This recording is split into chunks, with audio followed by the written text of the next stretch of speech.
হেরে যাওয়া শেখান। কারাটে প্রশিক্ষণে হেরে যাওয়াটা কিন্তু চমৎকার করে শেখানো হয়। কেন শেখানো হয়?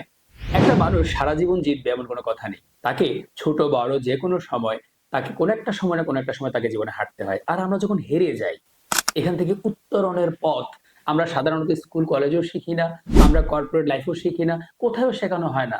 আপনি হেরে গিয়েছেন মানে আপনাকে জেতার জন্য নতুন উদ্যমে আপনাকে সামনে এগোতে হবে। আর মানে হেরে যাওয়ার কারণগুলো ফাইন্ড আউট করার মতো কোনো প্রতিষ্ঠান সাধারণত বাংলাদেশে এখনো গ্রো করেনি। আর কারাতে কিন্তু এমন একটা জায়গা যেখানে আপনি ফাইট করতে গেলে হারবেন। আর যখন হেরে যায় তখন আমরা সন্তানকে কি শিখাই বা আমার স্টুডেন্ট আমরা কি শিখাই? এই যে তুমি হেরে গেছো, বলো তো কি কারণে হেরে গেছো?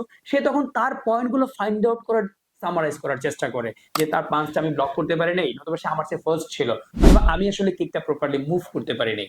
এই যে নিজের ভুলগুলো সামনে নিয়ে আসা, হেরে যাওয়ার জন্য এটা না বলা যে মানে আমরা কি করি, আমরা হেরে গেলে বলি যে আমার এটা ছিল না, আমার ওটা ছিল না, এটা ছিল না। আমরা এই শিক্ষাটা দিতে চাই না। হেরে গিয়েছি মানে আমার কিছু দুর্বলতা ছিল, যে জিতেছে তাকে রেসপেক্ট করা উচিত। এই জিনিসটা আমরা এখানে কার্ডের মধ্যে শেখাই।